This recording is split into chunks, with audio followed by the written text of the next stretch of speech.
চায়, যেটা এখনো 1% নিচে। অর্থাৎ 5 গুণ যদি শিক্ষা এবং স্বাস্থ্য খাতের বরাদ্দ বিএনপি নিশ্চিত করে বাড়াতে পারে এবং তা যদি সঠিক ব্যবহার করতে জানে, ডেফিনেটলি শিক্ষার মান, স্কিলড ম্যান পাওয়ার তৈরি, রেমিটেন্স বৃদ্ধি, রপ্তানি বৃদ্ধি এবং আইটি সেক্টরের যে উন্নয়নের গুলি কথা বলছেন তা নিশ্চিত করা যাবে। যেমন ধরুন, শিক্ষার মান উন্নয়নে বিএনপি কি বলেছে? ওয়ান ট্যাপ ওয়ান টিচার বলা হয়েছে, ওয়ান টিচার ওয়ান ট্যাপ বলা হয়েছে, মাল্টিমিডিয়া বেস ক্লাসরুম বাচ্চাদের ক্ষেত্রে বলা হয়েছে, লার্নিং উইথ হ্যাপিনেস। আরেকটা কথা বলা হয়েছে, তৃতীয় ভাষা আপনাকে শিখতেই হবে, ম্যান্ডেটরি।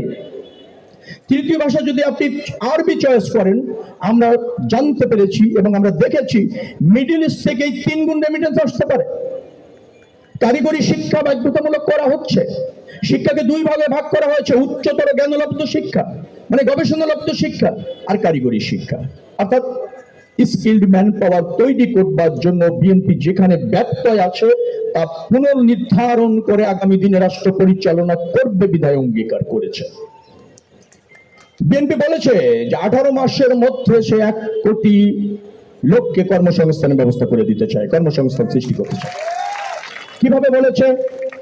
শিক্ষা এবং স্বাস্থ্যের মান উন্নয়ন, বেসরকারি খাতে প্রচুর বিনিয়োগ, বলেছে দেশের আভ্যন্তরীণ এবং বৈদেশিক বিনিয়োগ একই সাথে বৃদ্ধি করে।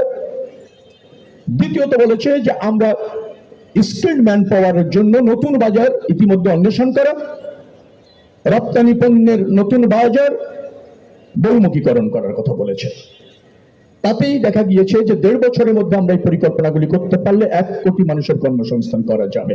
অর্থাৎ বেকারত্ব দূর করবার জন্য বিএনপির একটি প্রকাশ্যে অঙ্গীকার। আরেকটি কথা একজন বলেছেন, সেটি হচ্ছে লেকটির কথা বলেছেন। আমি সংক্ষেপে বলবো যাদের যে দাবিগুলি আছে। লেকের সর্বোত্তম ব্যবহার আমরা করতে চাই। আমরা ধানমন্ডি সোসাইটির সাথে বসেছি, নিরাপদ লেক হতেই হবে এবং হবে। সার্বজনীন ব্যবহারের লেক, সব বয়সের আবাল বৃদ্ধ বনিতা এই লেকে নিরাপদে সার্বক্ষণিক একটা মানে যেটাকে বলা হয় জনবান্ধবী স্থান আমরা পরিণত করতে চাই। এটা পরিচ্ছন্ন করা দরকার, নিরাপত্তা বৃদ্ধি করা দরকার, আর একটু মনোরম করা দরকার, বাণিজ্যিক ব্যবহার কমানো দরকার। লেকের পাশে যত্র তত্র যেখানে সেখানে অপরিকল্পিতভাবে